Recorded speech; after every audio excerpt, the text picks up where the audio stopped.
اولاد پر بھی یہ اثر انداز ہوتا ہے، یہ اولاد پر بھی اثر انداز ہوتا ہے، اور انسان کی صحت پر بھی یہ اثر انداز ہوتا ہے۔ تو یہ سبب ہے، یہ 7واں سبب اللہ تعالی نے بیان فرمایا۔ پھر 8واں فرمایا وَيَصُدَّكُمْ عَنْ ذِكْرِ اللَّهِ، اور یہ کہ وہ تمہیں اللہ کے ذکر سے روک دے۔ جس بندے کی عقل موف ہوگی، اسے پتہ ہی نہیں ہوگا کہ میں اپنی زبان سے کیا ادا کر رہا ہوں، کیا پڑھ رہا ہوں، قیام میں کیا پڑھ رہا ہوں، رکوع میں کیا پڑھ رہا ہوں، سجدے کیا کر رہا ہوں، اپنی زبان سے کیا نکال رہا ہوں، اپنی زبان سے کیا نکال رہا ہوں۔ جو یہ شراب کے پہلے حرمت کا حکم اترا، تو اس میں جو دوسری بار جو تدریجن شراب حرام ہو جائے، جو دوسرا حکم ہوا کہ نشے کی حالت میں تم شراب کے قریب نہ جاؤ، جب یہ حکم اترا تو اس کے پیچھے یہی تھا کہ بعض کیونکہ پہلے شراب حرام نہیں تھی، جس طرح بعد میں قطعاً حرام ہوئی، تو بعض لوگوں نے نشہ کر کے تو انہوں نے نماز پڑھا لی، تو قاری صاحب نے، جو نماز پڑھانے والے امام نے، ان کی زبان سے وہ الٹ الفاظ نکل گئے جن کا معنی الٹ بنتا تھا، شان الوہیت کے خلاف بنتا تھا۔ تو اس موقع پر یہ دوسرا حکم نازل ہوا کہ جب نشے کی حالت میں تم نماز کے قریب نہ جاؤ۔ تو یہ اللہ تعالی نے فرمایا، اس کا سبب بیان کیا کہ یہ شیطان تمہیں اللہ کی یاد سے روکتا ہے۔ تو جو چیز اللہ کی یاد سے روکے وہ بھی حرام ہوتی ہے۔ اور پھر 9واں فرمایا وَعَنِ الصَّلَاةِ، اللہ کے یاد سے، اور پھر تاکیداً 9ویں بار 9ویں مقام پر وَعَنِ الصَّلَاةِ، نماز کا علیحدہ ذکر کیا کہ وہ تمہیں نماز سے بھی یہ روکتا ہے، شیطان تمہیں نماز سے بھی روکتا ہے ان شراب اور جوے کے ذریعے۔ کہ جو بندہ شرابی ہوتا ہے اسے نہ نمازوں کے اوقات کی ہوش، نہ فرض کی ہوش، نہ سنن واجبات کی ہوش، وہ تو اپنی مدہوشی میں ہوتا ہے۔ ہم یہاں یہ چلتے پھرتے بعض لوگوں کو دیکھتے ہیں گلیوں چوراہوں میں، جو نشئی ہوتے ہیں، شرابی ہوتے ہیں، انہیں اپنی ہوش ہی نہیں ہوتا، مسجد کے ارد گرد بھی گھوم رہے ہوتے ہیں لیکن انہیں پتہ ہی نہیں ہوتا کہ ہم نے نماز پڑھنی ہے۔ تو یہ بھی شیطان کا حملہ ہوتا ہے شراب کے ذریعے، وہ انسان کو نیکی سے، حسنات سے، اللہ کے ذکر سے، اللہ کی نماز سے، عبادت سے روک دیتا ہے، غافل کر دیتا ہے۔ کہ یہ 9ویں وجہ ہے، 9th وجہ ہے جو اللہ تعالی نے اسے حرام قرار دیا، اسے حرام قرار دیا۔ اور پھر 10ویں بار فرمایا 10th مقام پر 10th ریزن وہ بیان کی فَهَلْ أَنْتُمْ مُنْتَهُونَ، تو کیا تم باز آ جاؤ گے؟ یہ جو اللہ تعالی نے فرمایا، یہ جو اتنی ہم نے اس کی وجوہ، اس کے اسباب اور اس کی حرمت کی حکمتیں بیان کی، اس کے پس منظر بیان کیا، کیا ان چیزوں کو مد نظر رکھ کر تم ان شر انگیزیوں سے، ان اعمال بد سے اور اس شراب اور جوا سے کیا تم باز آ جاؤ گے؟ کیا تم باز آ جاؤ گے؟ تو اللہ تعالیٰ کا اس انداز سے منع کرنا، اس انداز سے روکنا، منع کرنا، یہ بھی اس کی حرمت کی دلیل ہے، یہ بھی اس کی حرمت کی دلیل ہے۔ تو آپ نے دیکھا کہ یہ وہ وجوہ ہیں، یہ وہ اسباب ہے، ریزنز ہیں جن کی وجہ سے اللہ تعالی نے شراب جوا کو حرام کیا، ان وجوہ کی وجہ سے۔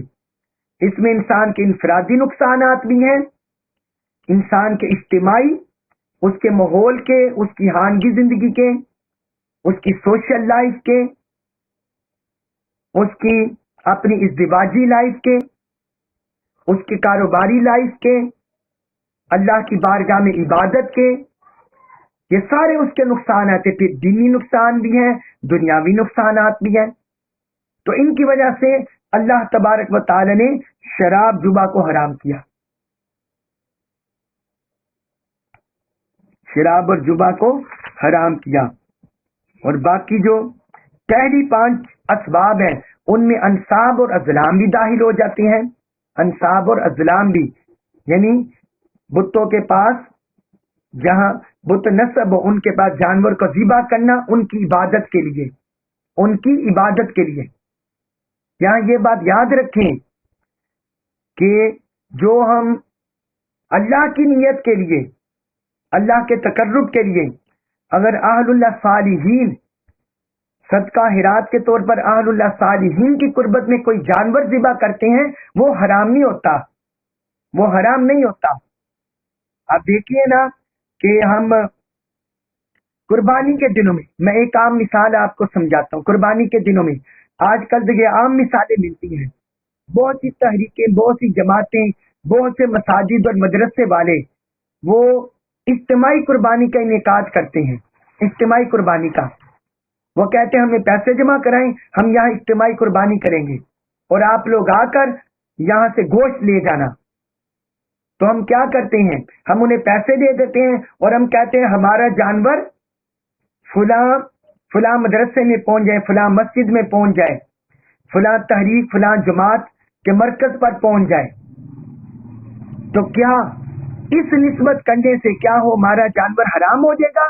نہیں حرام ہوگا، کیونکہ اس میں اللہ کے تقرب کی نیت ہے، اللہ کی عبادت کی نیت ہے، اس لیے وہ حرام نہیں ہوگا۔ اور بتوں کے لیے جو ذبح کیا جاتا تھا وہ دراصل ان کی عبادت کے لیے وہ کرتے تھے، اور آج بھی کرتے ہیں۔ ہندوانہ معاشرے میں مشرکین آج بھی کرتے ہیں۔ تو چونکہ یہ شرک جو ہے یہ معاذ اللہ استغفر اللہ جاری ہے قیامت تک، یہ جاری فتنے رہنے ہیں، تو اس لیے اللہ تعالی نے ساتھ اس کی حرمت کا ذکر کر دیا، ساتھ اس کی حرمت کا ذکر کہ وہ بھی شیطانی اعمال میں سے ریچ ہیں اور ان سے بچو تاکہ تم، اور ساتھ ازلام کا ذکر کر دیا جو پانسے کے تیر پھینکتے تھے فال نکالنے کے لیے، اپنی قسمت کا حال جاننے کے لیے، میں شادی کروں یا نہ کروں، میں کاروبار کروں یا نہ کروں، میں سفر پر جاؤں یا نہ جاؤں، ہم جنگ کریں یا نہ جنگ کریں۔ تو وہ یہ قسمت کو جوڑتے تھے تیروں کے ساتھ، فالوں کے ساتھ، یعنی اللہ پر توکل، اللہ کی ذات پر کامل ایمان یہ نہیں تھا، تو یہ کفر ہوتا ہے۔ آج بھی ہمارے اندر جتنے بھی اس طرح کے جتنے بھی شعبہ جات ہیں، کوئی نجومی ہے، کوئی پامسٹ ہے، کوئی ستارہ شناس ہے، کوئی لکیریں دیکھنے والا ہے، کوئی اور بھی، ان پر ہم نے یقین نہیں کرنا، یقین نہیں کرنا۔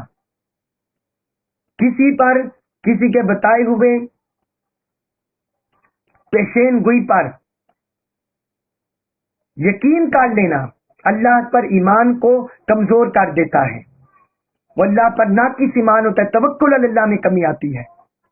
ہاں علم کے طور پر کہ معاشرے میں لوگوں کو فائدہ پہنچانے کے لیے یا جو نیگیٹو لوگ ہیں ان کا راستہ روکنے کے لیے علم کے طور پر ان کو سیکھا جا سکتا ہے، ان کو ان علوم کا سیکھا جا سکتا ہے، لیکن اعتقادی طور پر یقین نہیں رکھنا، عقیدہ نہیں رکھنا۔ تو یہ اللہ تبارک و تعالی نے یہ وجوہ بیان فرما دی۔ 10 اس کے بعد سورۃ المائدہ آیت نمبر 92 اس میں اللہ تعالی نے فرمایا وَأَطِيعُوا اور اطیعوا، تم پیروی کرو، تم اطاعت کرو اللہ کی، اور تم اطاعت کرو اللہ کی، وَأَطِيعُوا الرسول اور تم اطاعت کرو رسول صلی اللہ علیہ وسلم کی، اور تم اللہ کی اطاعت کرو اور تم رسول صلی اللہ علیہ وسلم کی اطاعت کرو، وَاحْذَرُوا اور تم بچتے رہو، اور تم بچتے رہو، خدا اور رسول صلی اللہ علیہ وسلم کی مخالفت سے بچتے رہو۔ فَإِن پھر اگر تولیتم تم نے روح گردانی کی، جس طرح میں نے آپ کو بتایا کہ کم لفظ آتا ہے، کم یہ بھی جمع مذکر حاضر کے لیے آتا ہے، جمع مذکر حاضر کے لیے کم، کاف پیش میم کم، اور اسی طرح یہ جو آتے ہیں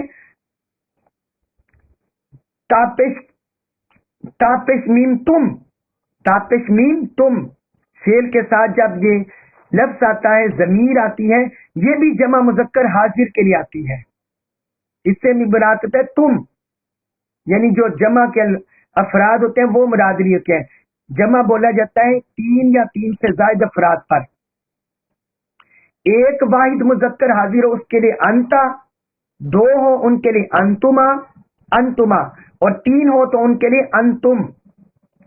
تو یہاں بھی دیکھیں تولا یہ فعل ہے اور ساتھ تم، تو جمع مذکر حاضر فرمایا فَإِن پھر اگر تولیتم تم پھر گئے، تم نے روگردانی کی اللہ اور اللہ کے رسول کے حکم سے، فَعْلَمُوا تو تم جان لو، فَعْلَمُوا تو تم جان لو، انما بے شک صرف علی اوپر رسولنا رسولی رسول نہ ہمارے، نون زبر الف نہ یہ جمع متکلم کے لیے آتا ہے، جمع متکلم کی ضمیر ہے، جمع متکلم کی ضمیر ہے، نہ ہمارے لیے ہم پر، یعنی انما علی رسولنا فعلموا تو تم جان لو، انما صرف علی رسولنا ہمارے رسول پر، البلاغ پہنچا دینا ہے، المبین واضح، بے شک ہمارے رسول پر واضح طور پر پہنچا دینا ہے. اب اس آیت مبارکہ پہ غور کریں. اس آیت مبارکہ میں اللہ تعالی نے دو بار اطیعو کا لفظ بولا ہے، دو بار اطیعو کا لفظ بولا ہے، ایک بار اللہ کے نام کے ساتھ، اللہ اس میں جلالت کے ساتھ، اور ایک بار حضور پاک صلی اللہ علیہ وسلم کے اسم اقدس کے ساتھ. یعنی مراد یہ ہے وَأَطِيعُوا اللَّهَ، یہ اللہ تعالیٰ نے دونوں جگہ علیحدہ علیحدہ وَأَطِيعُوا اللَّهَ اور وَأَطِيعُوا الرَّسُولَ، اطیعو کا لفظ اللہ کے ساتھ اور اللہ کے رسول کے ساتھ، اس لیے اللہ تعالیٰ نے بولا ہے کہ اللہ اور اللہ کے رسول کی اطاعت، اللہ کی اطاعت اور اللہ کے رسول کی اطاعت یہ دونوں ابدی ہیں. اللہ کی اطاعت بھی ابدی ہے اپنی جگہ، اللہ کے رسول کی اطاعت بھی ابدی ہے. اللہ کی اطاعت بھی مستقل ہے، اللہ کے رسول کی اطاعت بھی مستقل ہے. اللہ کی اطاعت بھی غیر مشروط ہے، اللہ کے رسول کی اطاعت بھی غیر مشروط ہے. اللہ کی اطاعت بھی دائمی ہے، غیر متبدل ہے، تبدیل نہ ہونے والی ہے. اسی طرح اللہ کے رسول کی اطاعت بھی دائمی ہے، غیر متبدل ہے. اس لیے اللہ تعالی نے ان دونوں اطاعتوں کے ساتھ اطیعو کا لفظ علیحدہ علیحدہ بولا، کیونکہ ہمارے درمیان مسلمانوں کے اندر جو مستشرقین ہیں، اسلام کے خلاف سازشیں کرنے والے مغربی عناصر، اسلام دشمن طاقتیں، وہ تو اللہ اور اللہ کے رسول کی اتھارٹی کو چیلنج کرتے ہیں، لیکن مسلمانوں کے اندر بھی بہت سے ایسے فتنے ہیں جو حضور نبی اکرم صلی اللہ علیہ وسلم کی حدیث اور سنت کی حجیت کا انکار کرتے ہیں، اس کی اوتھینٹسٹی کا انکار کرتے ہیں، اور حدیث اور سنت کو جیسے ماننا چاہیے، جیسے اس پر عمل کرنا چاہیے، جیسے اس پر ایمان رکھنا چاہیے، وہ نہیں رکھتے. تو جو لوگ بھی مسلمانوں کے اندر ایسے ہیں وہ دراصل قرآن کی تعلیم کے خلاف ہے، قرآن کی تعلیم کے خلاف ہے. ان کا اللہ پر ناقص ایمان ہے، اللہ پر کامل ایمان نہیں. اللہ پر جس کا بھی کامل ایمان ہے تو اللہ نے فرمایا کہ میری اللہ کی اطاعت بھی مستقل دائمی طور پر کرو اور اللہ کے رسول کی اطاعت بھی مستقل اور دائمی طور پر کرو. آپ بتائیے، یہ جو شراب کی میں نے آپ کو 10 چیزیں بتائیں کہ حضور نے ان لوگوں پر لعنت کی ہے، کیا قرآن کی کسی آیت سے ہمیں ملتا ہے؟ نہیں ملتا. حرام چیز کا تو ذکر اللہ تعالی نے ساتھ میسر جوے کا بھی کیا ہے، الانصاب کا بھی کیا ہے، الازلام کا بھی کیا ہے. کیا یہ 10 چیزوں کا جس طرح حضور صلی اللہ علیہ وسلم نے ان 10 چیزوں کے باب میں شراب کی جو ساتھ لنک رکھتی ہیں لعنت کی ہے، کیا یہی لعنت ہم میسر کے ساتھ ملا سکتے ہیں؟ یہی 10 لعنتیں کیا ہم میسر جبا کے ساتھ ملا سکتے ہیں؟ کیا ہم الانصاب بتوں کے نام پر ذبح ہونے والے جانور جو ان کے مقام پر، کیا ان کے ساتھ ملا سکتے ہیں؟ یہی 10 چیزوں کا اطلاق وہاں کر سکتے ہیں؟ کیا الازلام کے ساتھ کر سکتے ہیں؟ نہیں کر سکتے، کیونکہ حضور صلی اللہ علیہ وسلم نے اس بارے میں بیان ہی نہیں فرمایا. اس بارے میں حدیث خاموش ہے, قرآن خاموش ہے. اور جو بندہ بھی ایسا کہے گا وہ اپنے پاس سے کہے گا, اپنے پاس سے اضافہ کرے گا. حضور نے نہیں ارشاد فرمایا. حضور نے تو خمر پر, خمر پینے والے پر, پلانے والے پر, انگور نچوڑنے والے پر, شراب خمر بنانے والے پر, خمر اٹھانے والے پر, جس کے لیے خمر لائی جائے, خمر بیچنے والے پر, خریدنے والے پر, اور خمر کی قیمت کھانے والے پر, ان 10 بندوں پر لعنت کی ہے. تو اس کا مطلب کیا کہ حضور صلی اللہ علیہ وسلم اتھارٹی ہے,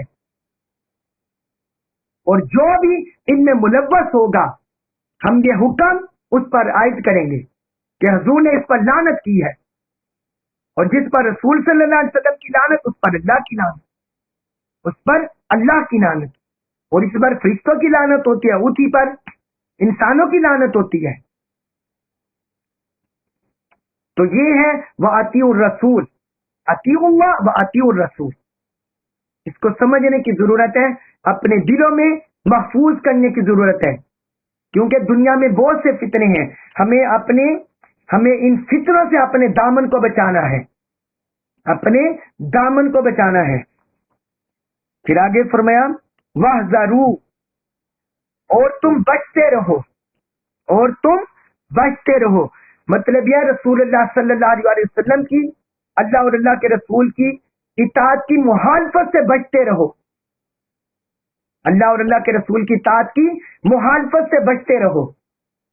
اگر تم نے ان محرمات پر, ان تحریمات پر, ان حرام چیزوں کا ارتکاب کیا اور اس کے پیچھے چلے تو اس میں تمہارا ہی گھاٹا ہے, تمہارا نقصان ہے, تمہارے دین کا, تمہاری دنیا کا, تمہاری ذات کا, تمہارے معاشرے کا.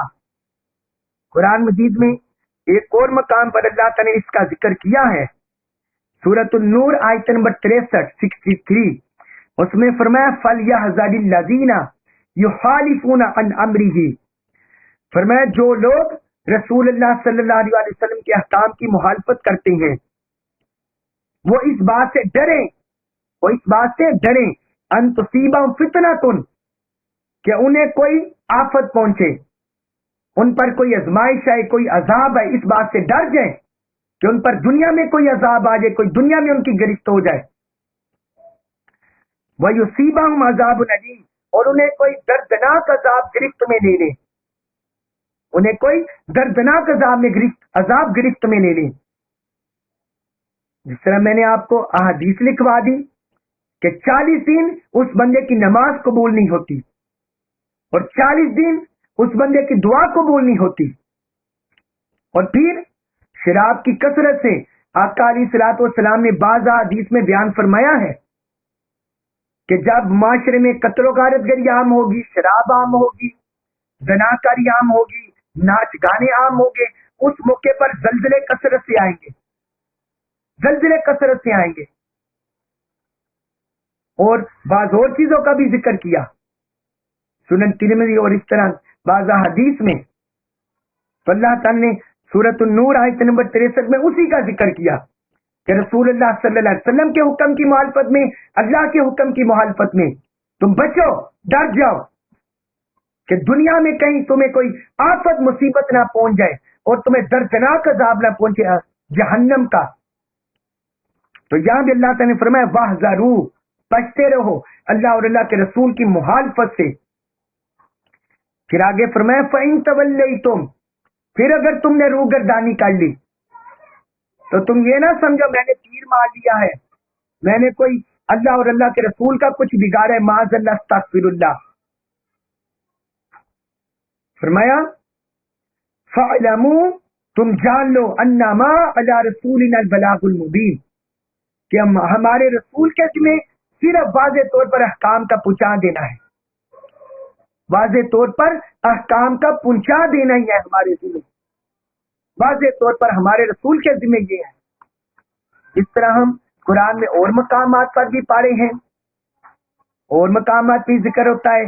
گزشتہ انبیاء کرام نے بھی یہی کہا وما علی الا البلاغ المبین, کہ میرے ذمہ صرف اللہ کے احکام کا واضح طور پر پہنچا دینا ہے. تو اللہ تعالی نے یہاں بھی اپنے رسول کو بری ذمہ قرار دیا فرمایا جو ہمارے رسول ہیں. اب یہ دیکھیے آقا علیہ الصلوۃ والسلام کا مقام، منصب، شان. اللہ تعالیٰ نے یہ نہیں فرمایا میرے رسول، فرمایا جو ہمارے رسول ہیں. اللہ تعالیٰ نے اپنی ذات کی طرف اشارہ کیا جمع کے صیغے کے ساتھ، جمع کی ضمیر کے ساتھ. فرمایا جو ہمارے رسول ہیں تم ان کا مقام مت گھٹاؤ اور ان کا مقام مت نیچا جانو. فرمایا یہ ہمارے جو برگزیدہ رسول ہیں ان کے ذمہ صرف پیغام کا پہنچا دینا ہے، ان کی ذمہ داری ادا ہو گئی. ان کی منصب سے انہوں نے اپنا منصب ادا کر دیا، تبلیغ کر دی، حق کے تبلیغ ادا کر دیا. آگے کسی کو ہدایت دینا نہ دینا یہ اللہ کے ذمہ کرم پر ہے، یہ اللہ کے ذمہ کرم پر ہے، اللہ کے ذمہ کرم پر ہے. اور اسی کو ہدایت ملتی ہے جو خالصتاً اخلاص سے، سچے دل سے، حسن نیت سے رب کی طرف رجوع کرتا ہے، توبہ طائب ہوتا ہے، رب سے ہدایت کا طلبگار ہوتا ہے. پھر آگے فرمایا سورۃ المائدہ آیت نمبر 93، فرمایا لیسا نہیں ہے اللہ اوپر اللہ دینا ان لوگوں کے آمن جو ایمان لائے، ان لوگوں پر جو ایمان لائے نہیں ہے، وعملوا اور انہوں نے عمل کیے، الصالحات نیک، اور انہوں نے نیک عمل کیے. کیا نہیں ہے؟ جناحن کوئی گناہ، جناحن کوئی گناہ، یعنی جو لوگ ایمان لے اور نیک عمل کرتے رہے فرمایا ان پر کوئی گناہ نہیں ہے. فیما اس میں تائمو جو وہ کھا پی چکے، تائمو کا مطلب ہوتا ہے کھانا، لیکن اس میں پینا بھی شامل ہے. جو وہ کھا پی چکے اس میں کوئی گناہ نہیں ہے. اذا جب متقو وہ بچتے رہے، انہوں نے جب تقوی اختیار کر لیا وہ بچتے رہے. وآمنوا اور وہ ایمان لائے، وعملوا الصالحات اور انہوں نے نیک عمل کیے، اعمال صالحہ پر عمل پیرا رہے. اور وہ ایمان لے، وآمنوا وعملوا الصالحات اور وہ ایمان لے اور مال صالحہ پر عمل پیرا رہے. ثم اتقوا پھر پرہیزگاری کرتے رہے، پھر پرہیزگار رہے، تقوی اختیار کرتے رہے. وآمنوا اور ایمان لائے، ان کی حرمت پر صدق کے دل سے ایمان لائے. ثم پھر اتقوا وہ ڈر گئے، صاحبان تقوی ہو گئے. واحسنوا اور نیکوکار ہو گئے، صاحبان احسان ہو گئے. ثم اتقوا واحسنوا پھر وہ صاحبان تقوی ہو گئے، پرہیزگار ہو گئے کاملاً. واحسنوا اور صاحبان احسان ہو گئے، کامل نیکوکار ہو گئے. واللہ اور اللہ یحب پسند کرتا ہے، محبت فرماتا ہے، المحسنین صاحبان احسان سے، اور اللہ صاحبان احسان سے محبت فرماتا ہے. اس آیت مبارکہ میں اللہ تعالی نے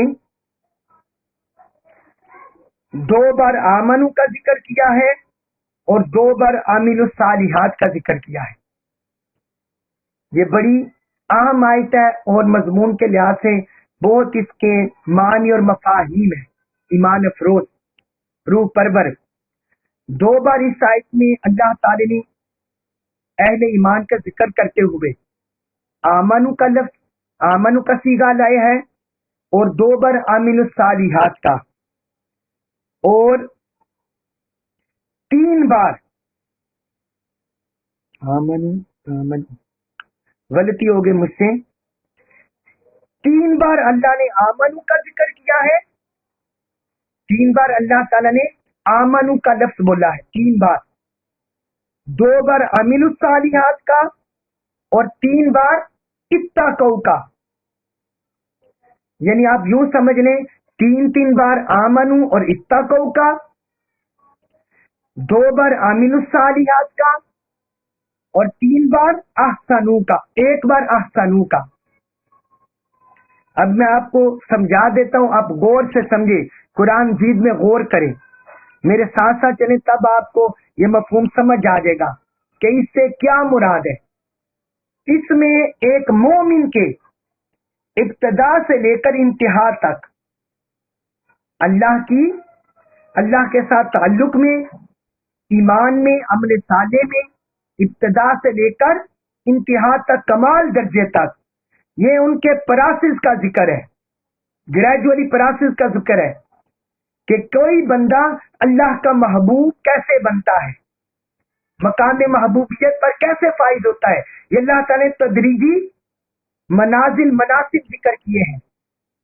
اس کا ذکر، اس کا آغاز کیا کہ جو لوگ ایمان لے اور مال صالحہ انہوں نے کیے ان پر گناہ نہیں ہے.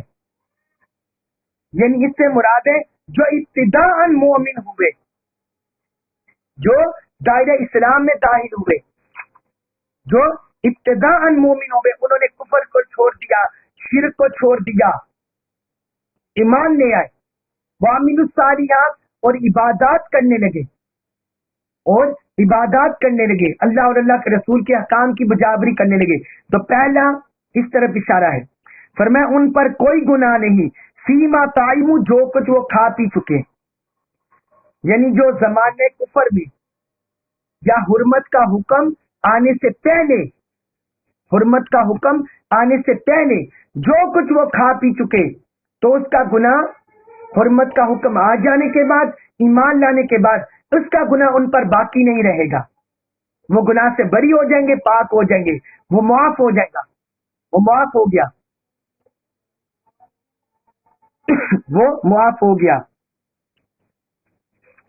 اور پھر آگے اللہ تعالیٰ نے فرمایا اذا متقوا وآمنوا، اب دوسری بار ذکر کیا. اب اس میں اللہ تعالیٰ نے اتقوا وآمنوا کا ذکر کیا. فرمایا جب کہ وہ تقوی اختیار انہوں نے کیا اور ایمان لے آئے. اس سے مراد یہ ہے اس یہاں اب یہ پہلے درجے سے گریجولی ترقی ہو گئی.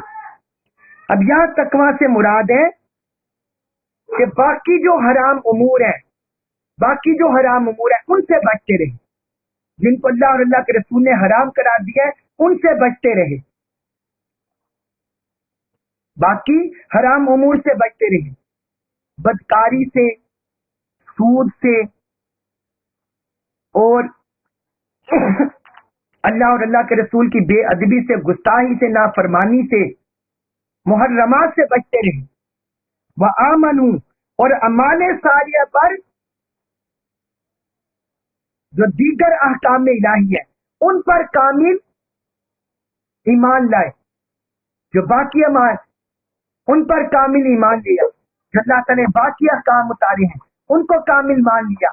نماز، روزہ، حج، زکوٰۃ، یتیموں کے حقوق، غریبوں کے حقوق، بیواؤں کے حقوق، عدل قائم کرنا، انصاف قائم کرنا، حیا، دفاع عہد، ایمانداری، دیانتداری، تو باقی احکام پر بھی ایمان لے. وَعَمِلُوا الصَّالِحَاتِ، اور ان وہ اعمال صالحہ پر بھی عمل پیرا رہے، یعنی جو باقی اعمال صالح ان کو بھی عمل کرتے رہے. یہ دوسرا درجہ آ گیا. پھر تیسرا درجہ ہے، تیسرا درجہ اس میں فرمایا ثُمَّ اتَّقَوْا وَآمَنُوا، ثُمَّ اتَّقَوْا وَآمَنُوا، پھر احکام حرمت آ جانے کے بعد بھی ان سب اشیاء سے پرہیز کرتے رہے، ان سب اشیاء سے پرہیز کرتے رہے. وآمنوا، اور ان کی حرمت پر صدق کے دل سے ایمان لائے. یعنی جو احکام حرمت آ گئے تو پھر ان کے تقوی میں ترقی ہوئی، پھر ان کے تقوی میں ترقی ہوئی، وہ اس پر استقامت سے جم گئے، وہ اس پر استقامت سے جم گئے.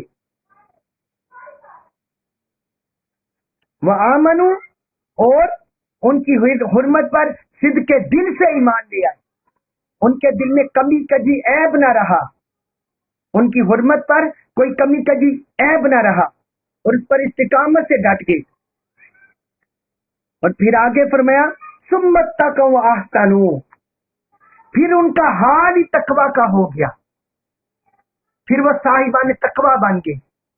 پرہیزگاری ان کے ظاہر اور باطن میں راسخ ہو گئی، ان کے قول میں، ان کے عمل میں، ان کے فعل میں، ان کے حال میں تقوی راسخ ہو گیا، مضبوط ہو گیا. وہ صاحبان تقوی بن گئے، یعنی وہ ایسے تقوی کے لحاظ سے وہ احسنوا، اب یہاں آگے آمنو کا ذکر نہیں کیا بلکہ فرمایا وہ احسنوا، وہ صاحبان تقوی ہوئے اور صاحبان احسان ہوئے۔ یعنی صاحبان احسان کیا کہ دائماً مستقل طور پر وہ نیکیوں میں پختہ ہوگے، دائماً نیکیوں پر کاربند ہوگے، ہمارے صالحہ پر کاربند ہوگے۔ اب وہ نیکیوں پر ایسے ڈٹ گئی ہیں، جم گئی ہیں کہ شیطان کے حملے، نفس کے حملے، دنیا کے حملے انہیں بھٹکا نہیں سکتے۔ وہ صاحبان تقوی ہو گئے، وہ احسن اور صاحبان احسان ہو گئے۔ جب اس مقام پر بندہ پہنچتا ہے صاحبان احسان پر تو ان کو اللہ تعالیٰ نے فرماتا ہے واللہ یحب المحسنین، اور اللہ احسان کرنے والوں سے، صاحبان احسان سے محبت فرماتا ہے، پھر وہ اللہ کے محبوبین میں شامل ہو جاتے ہیں، اللہ کے محبوبوں میں شامل ہو جاتے ہیں۔ تو یہ ابتدا سے لے کر انتہا تک انسان کی روحانی ترقی، ایمانی ترقی، تقوی کی ترقی، یہ اللہ تعالیٰ نے تدریجاً وہ منزل بیان کی جو صوفیاء کرام کرتے، اہل اللہ صالحین، جو کسی سالک کی، اپنے مرید کہتے ہیں اس کو جو اللہ کا طالب ہو، اسے بولتے ہیں مرید، جو اللہ کا ارادہ رکھنے والا، اس کی چاہت رکھنے والا، اسے مرید بولتے ہیں۔ تو اہل اللہ صالحین جو اللہ کی راہ پر چلاتے ہیں وہ اپنے مریدین کی، سالکین کی اسی طرح تربیت کرتے ہیں کہ انہیں عام ایمان اور اسلام سے، تقوی سے، ان کے حال کی تربیت کرتے ہیں، اعمال کی تربیت کرتے ہیں، افعال کی تربیت کرتے ہیں، اور انہیں صاحبان احسان کا درجہ نصیب ہو جاتا ہے، صاحبان احسان کا درجہ نصیب ہو جاتا ہے۔ اور اس کو جو اللہ تعالیٰ نے 7 آیت نمبر 92 سے جوڑا تو اس سے مراد یہ ہے کہ حضور کی قربت میں رہنے والے، اور پھر آگے اللہ کے احکام پر عمل کرنے والے، اللہ اور اللہ کے رسول کی اطاعت بجا لانے والے، وہ صاحبان احسان کے درجے تک فائز ہو جاتے ہیں۔ اللہ تبارک و تعالی ہمیں قرآن مجید کا کما کو فہم نصیب فرمائے، اور ہمیں اپنی زندگیوں کو اس کے مطابق ڈالنے کی توفیق عطا فرمائے، اور ہمیں اس پر عمل پیرا ہونے کی توفیق عطا فرمائے۔ وما علی الا البلاغ المبین۔